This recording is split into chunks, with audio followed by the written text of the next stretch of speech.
very short because he said so many things that go to the heart of the matter. But my area is law. And right now we have a U.S. Supreme Court with 6 conservatives on it that have been handpicked, and they are lapdogs for this Trump administration. What do you think of that? And unfortunately, the way the courts are looking, that it's going to take the people to push the courts. It's going to take the people to push the Congress. It's going to take the people to push the White House. And we are the people. Power to the people. Power to the people. Power to the people. We are in a constitutional crisis because people who took an oath to uphold the Constitution, which is what is all about here right now, have decided to uphold their pockets, uphold their prejudices, uphold their own individual power over the power of the Constitution. My brothers and my sisters, my beloveds, the framers of this nation did not want us bound by religion, not bound by loyalty to the government. In the Constitution, it wanted us to be bound only by the Constitution. This is something we're not told in civics classes, if we even have them anymore, because they want to dumb us all down. The framers of the Constitution, it actually says in the Constitution, there shall be no religious test. No religious test in the Constitution. So these evangelicals who are saying God is on their side, that God is speaking to them, I want you to know, I am a believer in God, and he don't look like Trump.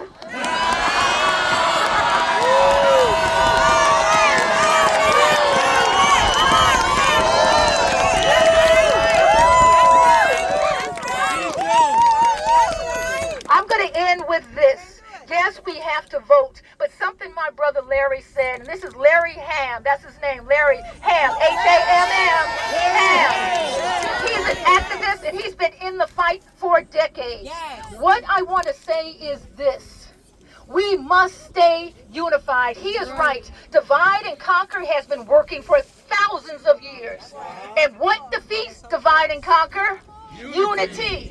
What defeats divide and conquer? Unity. What defeats divide and conquer? Unity. What will we be? United. United. United. Because guess what? This is what democracy looks like.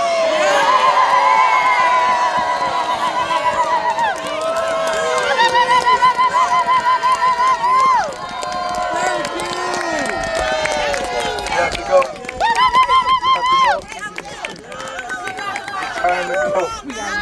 We have to. This is what democracy looks like. This is what democracy looks like. This is what democracy looks like. This is what democracy looks like. This is what democracy looks like. This is what democracy looks like. Tell me what democracy looks like. This is what democracy looks like. Tell me what democracy looks like. This is what democracy looks like. Tell me what democracy looks like. This is what democracy looks like. Tell me what democracy looks like. This is what democracy looks like. Tell me what democracy looks like. This is what democracy looks like. One more thing. Where did my brother McIntosh? Where did McIntosh go? Where did my brother McIntosh? James. Where is he at? James McIntosh. He on this one? Look, we got a little boycott going. I know we got to boycott a lot of stuff, but we want people to boycott Netflix. Listen, you know why? Because they have a real racist program on. How many of y'all remember the show Good Times? They have started an animated version of Good Times that is full of all the most racist stereotypes of people, of black people, that racists hold dear in this country. What's the name of the show? The Good Times Reboot. And tell them why you're canceling your Netflix subscription. We're canceling the Netflix subscription because we don't want these racist, stereotypical images of black people on television. So look it up. when you go home, look up an organization called CEMOTAP, CEMOTAP, Committee for, what is it? Committee to Eliminate Media offensive to black people. Offensive to African people. So look up CEMOTAP.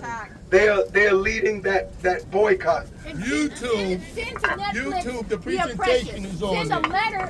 Send a letter to Netflix. Right. Tell them why you're canceling your subscription. You don't have to watch the show. You can go on YouTube and get the CEMOTAP excerpt and condemnation of it on YouTube. Okay. Right. Thank you, brothers and sisters. Power to the people.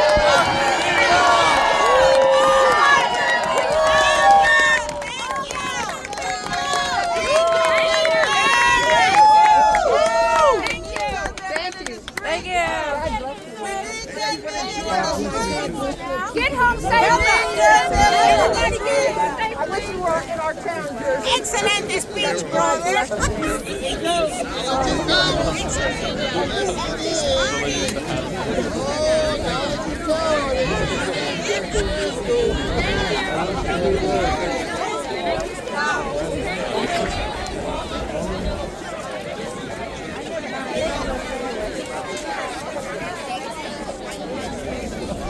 Đó bà con các bác thấy không, cả ngàn người ra đây biểu tình đó bà con.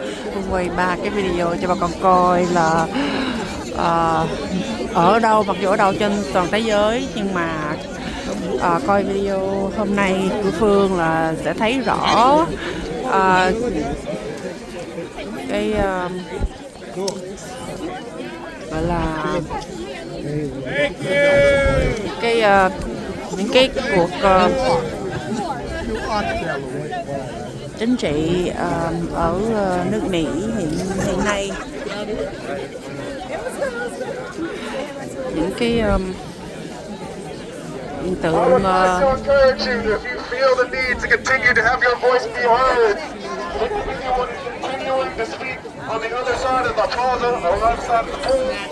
So please meet us over there. We'll continue to let people speak and share their stories, as well as share some of our own. Please meet us on the other side of the water. We have legal observers if you have any concerns, as well as meds, and we have safety teams. So please, if you feel the need, continue to speak your voice. Meet us on that side of the water, please. I tried. Well, he said it, but the conditions will change. Yes, hell, you better. You better say I told you so.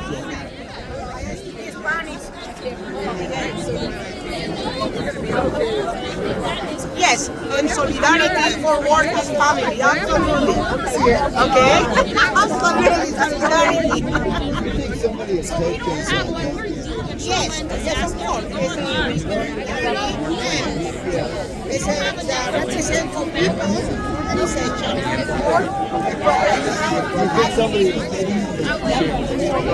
yes, of course.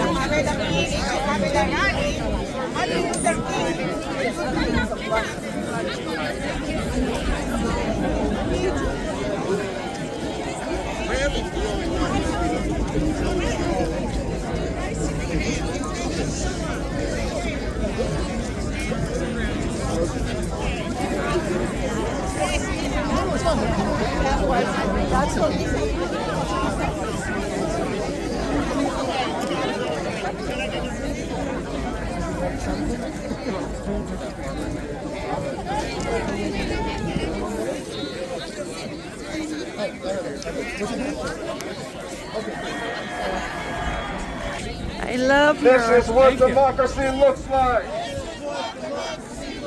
This is what democracy looks like. Unite. Let's turn it around so this is in the background. That way the sun's in the corner too. I'm from Maryland.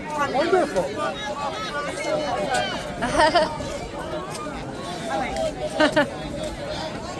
nice uniform. Did you get all of that? Captain Maryland. Oh, wonderful. That's Captain okay. Maryland instead of Captain America.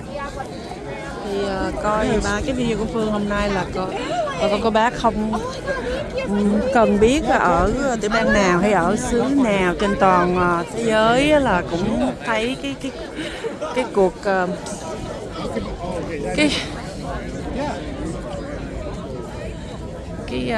cuộc sống mà của ở Hoa Kỳ hiện nay, cái nền chính trị ở Hoa Kỳ ra làm sao. Right into the sun.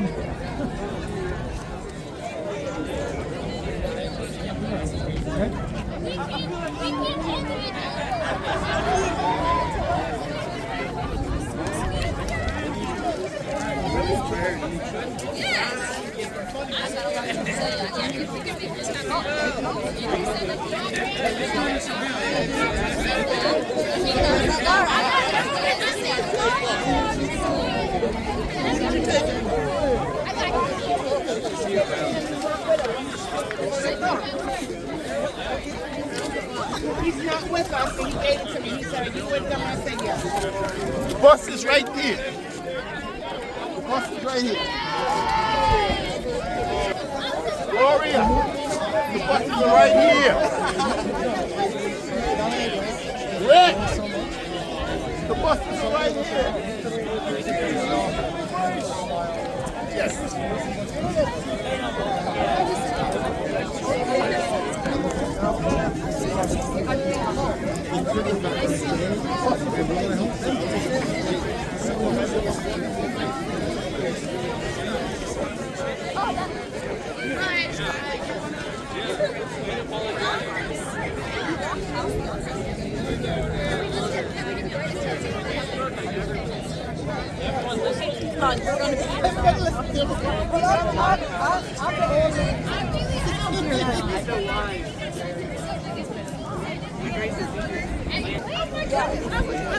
Sunday I was going to watch. I've been watching Women with Red Boots. I was mad. I got all please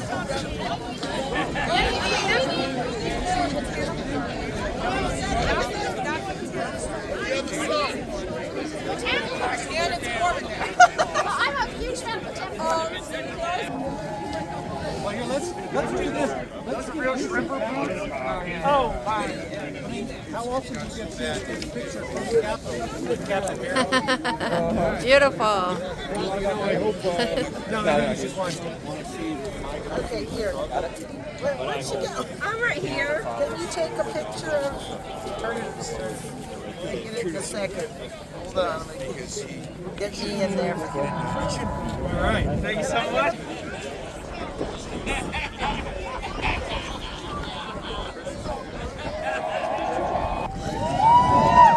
My name is David. I'm from Cecil County, Maryland, and this is my first ever protest.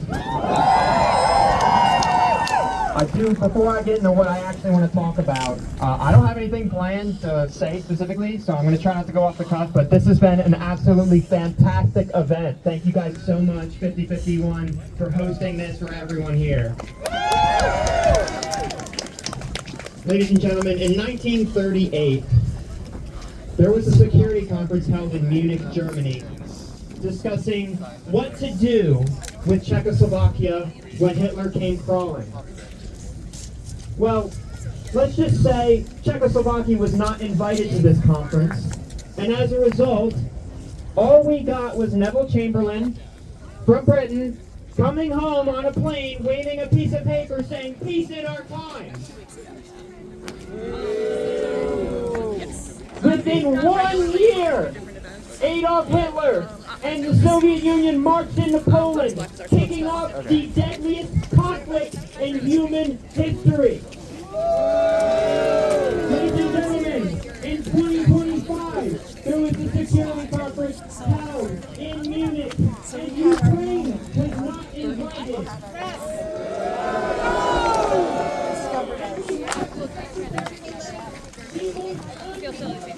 When Seth comes back to Washington, D.C., do you think he's going to be waving a piece of paper saying, "Crisis averted, peace in our time"?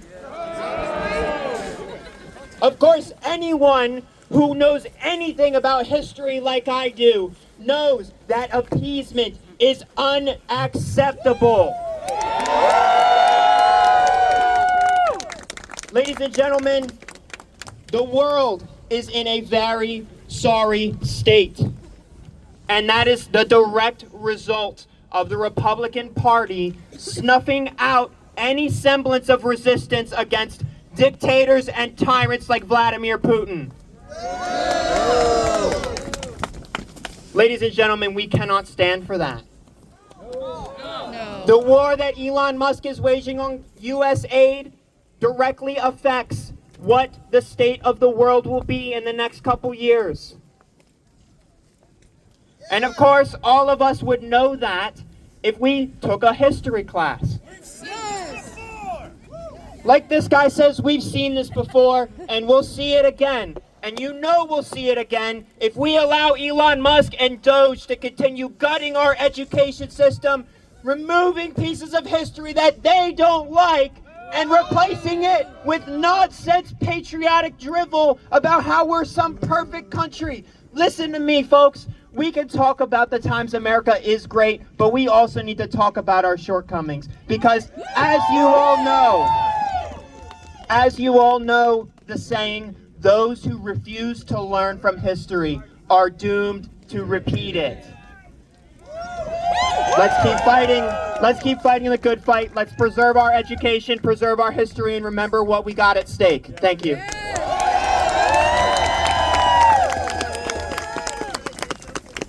Hi.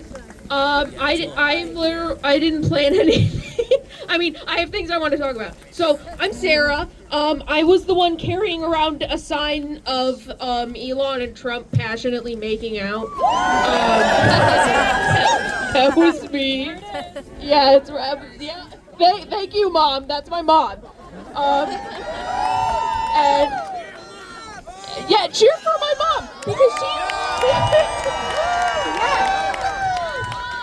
she is a child psychiatrist, and child psychiatrists are in a lot of danger right now because of RFK Jr.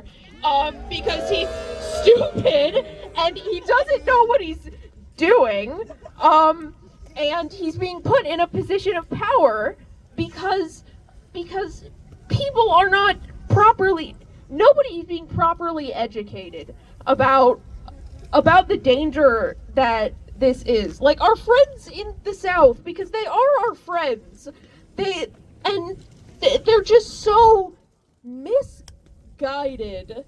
But you know, you can't tell them that, because then they're gonna get mad at you and call you slurs or something.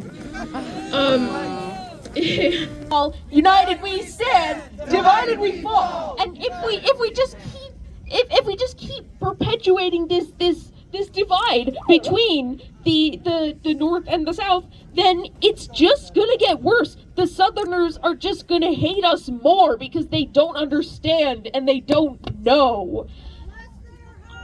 Bless their hearts. And so, Here's the labors on crime. Oh, thank you. Wow. I'm very nervous. I don't like speaking in front of people, but I felt like I had to, so thank you. Yeah, appeasement doesn't work. We gave the Nazis Poland, and they still did World War II. What's up with that? Don't give dictators more land. That's appeasement. It doesn't work. And you know, I've been absolutely horrified and disgusted at some of the things Donald Trump has said about our friends in Canada, our friends in Denmark, our friends in Greenland. So I just want to go through the list of NATO really fast. Mexico, our friends in Mexico. We want to go through the list of NATO really fast because NATO is not something we can pull out of. It is the most powerful alliance of democracies on earth. It has prevented genocides in the Balkans and elsewhere, and together we are stronger. So I'm going to say a country, and everybody says friends, okay? Albania, friends. Belgium, friends. Bulgaria, friends. Canada, friends. Croatia, friends. The Czech Republic, friends. Denmark, friends. Greenland, friends. Estonia, friends. Finland, friends. France, the people of Germany, Greece, Hungary, Iceland, Italy, Latvia, Lithuania, Luxembourg, Montenegro, Netherlands, North Macedonia, Norway, Poland, Portugal, Romania, Slovakia, Slovenia, Spain, Sweden, Turkey, the United Kingdom, the people of the United States, and we are all stronger together, and we will beat dictatorships, and we will beat fascism. Thank you. Canada, Canada, Canada, Canada. USA. Sell your Tesla! Cancel your Twitter account! Cancel Amazon Prime! I'm sorry, just had a Instagram! I know it's hard! Kill your Facebook! I knew Democrats wouldn't. I want to take a moment to reflect on a very famous writer, activist, professor, and Nobel Peace Laureate and Holocaust survivor, Elie Wiesel. This is from Elie Wiesel's The Perils of Indifference.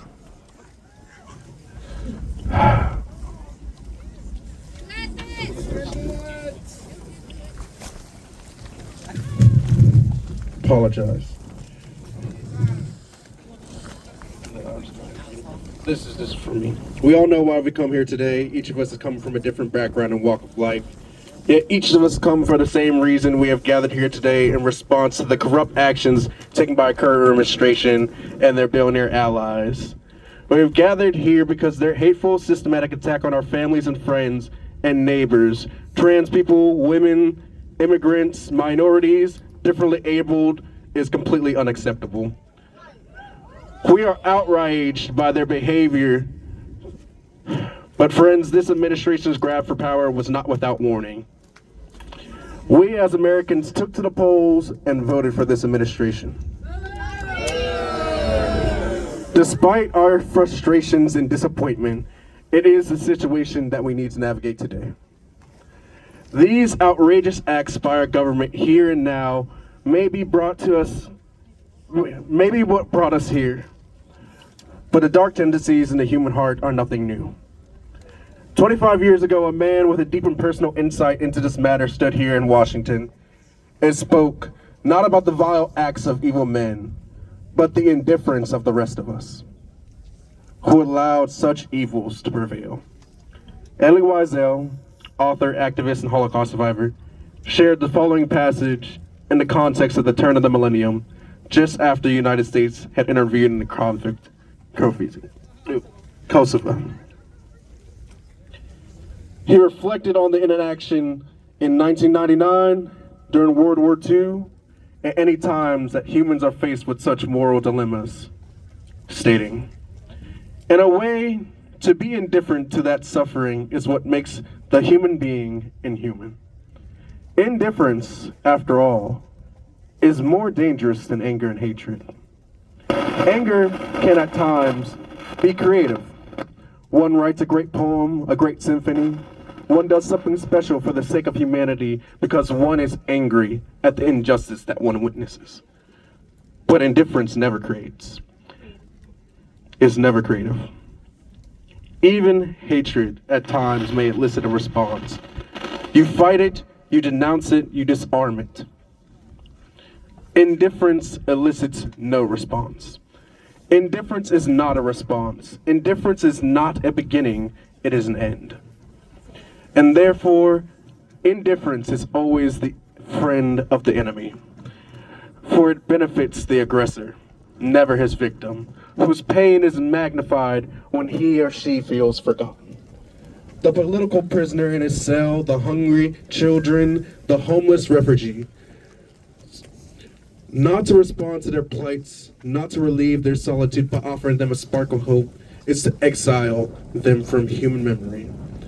And in denying their humanity, we betray our own. It's not only a sin, it is a punishment. He could just as easily be talking about the way we, Americans, who cherish nothing more than our democracy and freedom, have allowed the rise of this resurgence of fascism and Nazi rhetoric. Our indifference has been our sin. It has been our punishment. Wazel asked that day, have we learned from the past? Does it mean that society has changed? Has human beings become less indifferent and more human? Have we learned from our experiences? Are we less insensitive to the plights of victims of ethnic cleansing and other forms of injustice in places near and far? Friends, it appears the answer is no. Society has not changed, and the injustice is not near. It is right here, right now. But we have today to change that. Our collective indifference has been burned away by our outrage. We are outraged because the malicious deconstruction of our democracy, the very thing that defines us as Americans. We are outraged because unelected private citizens are rampaging through our government, tearing it apart. And we are outraged because now, just like then, systemic hate has grasped authority and is attacking and erasing our fellow Americans. We are outraged. We are outraged at the kind of hatred that young Elie Wiesel faced in Nazi concentration camps is here right now. Wiesel spoke that day of the American soldiers who came to liberate the prisoners there. He said of the young boy that he was then. He was finally free, but there was no joy in his heart. He thought there would never be again.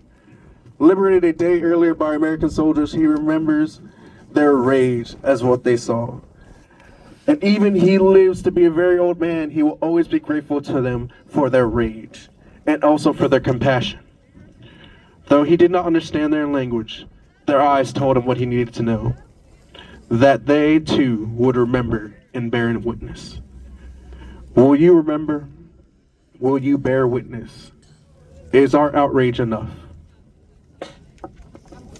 Thank you.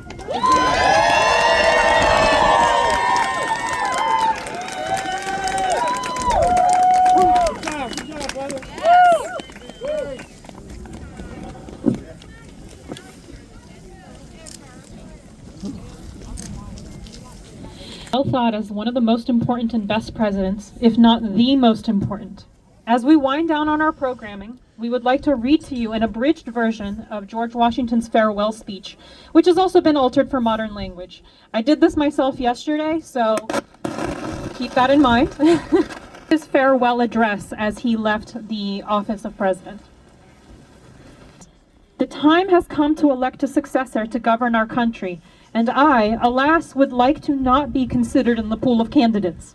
I am very moved by the zeal which comes with this request. I have tried to be a dutiful citizen to this country, and as I withdraw from my service to this country, I am grateful for your respect and kindness, but I am convinced that this step of withdrawal is compatible with democracy. Right now, our country is unified. It is a pillar for our independence and tranquility, our safety, our prosperity and liberty. Just as a reminder, this was about right after the Revolutionary War. But it is easy to foresee that this unity will not always be the case. From different causes and different quarters, much pains will be taken. Many articles will one day be employed to weaken our conviction in our unity. Our internal and external enemies will be constantly and actively working, covertly and insidiously, to divide us. The name of American, which belongs to you in a national capacity, whether by birth or by choice, must always exalt pride. With slight changes of difference, you have common cause, fought and triumphed together. The independence and liberty you possess are parts of a joint effort of common dangers, sufferings, and successes. These differences should be put aside because they are greatly outweighed by our commanding motive to preserve our union. While every side of the country feels an immediate and particular interest in union, we cannot find a lack of merit in the desire to interrupt our peace by foreign nations and others. There will come a time when designing men will endeavor to excite a belief that we are very different from one another. They will work to misrepresent the opinions and aims of other districts. You cannot shelter yourself from the jealousies and heartburnings which will come from these misrepresentations. They will render people to feel alien to one another when they should remember that they are brothers. To the efficacy and permanency of our union, a government for the whole is indispensable. No alliance, however strict, can avoid interruptions. This government is an offspring of our choices. The basis of our political system is the right for people to make and alter the Constitution, but also to obey the established government. All obstructions to the law or its executions under whatever character with a real design to direct, control, counteract, are destructive to the fundamental principles that are of a fatal tendency. Who do you think we're talking about? They are seeking to create a separate faction that prioritizes the will of the party rather than that of the American people. They will serve the will of the few, not the many. No matter if these parties are originally created to help the people, they will eventually become, over course and time, a ploy to become potent energies for cunning, ambitious, and unprincipled men who will seek to subvert the power of the people. Towards the preservation of our government and the permanency of your current happy state, it is required that you steadily discount irregular oppositions to the government's authority, but also that you resist in the spirit of innovation of its principles. One method of assault may be to alter the Constitution to impair the energy of the system, and thus undermine which cannot be overthrown. When you eventually have to make changes to the government, be cautious with these changes. The purpose of our government is to guarantee the rights of person and property. I have already imbued in you the dangers of parties of the state, with particular concern of them founding based on geographical discriminations. And this is my little note. North and South, Midwest versus coasts. It doesn't matter. We are one. We are one. Unfortunately, it is inseparable from our nature that when parties are created, we want to ally with people that are like ourselves. There is an opinion that parties in free countries are useful checks upon the administration of the government, that they serve to uphold liberty. However, we must fight the urge and be partied with all the American people. Partisanship weakens leadership. Partisanship kindles hatred. It opens the door to foreign influence and corruption. Some may argue that we want checks to our government, but in a democratic republic, not a monarchy, partisanship is a danger to democracy. Let us warn our elected officials to not overstep their bounds. Do not overstep your bounds. We have created our government with checks and balances to prevent those who are power hungry from seizing control. They must not be allowed to do so. Another danger to democracy is our relationships with other foreign republics. Observe good faith and justice towards all nations. Cultivate peace and harmony with all. Religion and morality enjoin the conduct. In the execution of this, nothing is more important than avoiding passionate attachments to some or antipathies to other countries. Who do you think we are in cahoots with now? A passionate attachment of one country or another produces a variety of evils. Sympathy for the favorite nation facilitates the illusion of common interests and begs for participation in quarrels and wars which are not ours. It leads to concessions for some nations and privileges denied to some others. These are both all very alarming to the enlightened patriot. How many opportunities they invite to influence or awe the public councils. Against the insidious wiles of foreign influence, the jealousy of the free people ought to be constantly awake, since history and experience proves that foreign influence is one of the most baneful foes of a republic. Foreign influence. Who's our foreign influence right now? Elon, Russia. Real patriots resist the intrigues of a favorite. Harmony, liberal intercourse with all nations is recommended by policy, humanity, and interest. My predominant motive has been to endeavor to gain time for our country to settle and mature and progress without interference for that strength. In reviewing the incidents of my administration, I may be unconscious of unintentional error. I am nevertheless too sensible of my deficits not to think that I may have committed many errors. Whatever they will be, I beseech the Almighty to avert and mitigate the evils which may occur. I carry in me the hope that my country will never think of them as indulgences. And George Washington said, I have dedicated 45 years to the services of this country with an uptight zeal, and I shall retire now. Relying on the kindness of those around me, remembering my love for the country, I trust that I can now join my fellow citizens the enjoyment of being a free citizen of our great country. Give a round of applause for George Washington. Woo! You want? Sure. And then we have 84. He was a prominent. There you go. Thank you. He was a prominent Lutheran pastor in Germany in the 1920s and the early 1930s. And he sympathized with many Nazi ideas and supported radically right-wing political movements.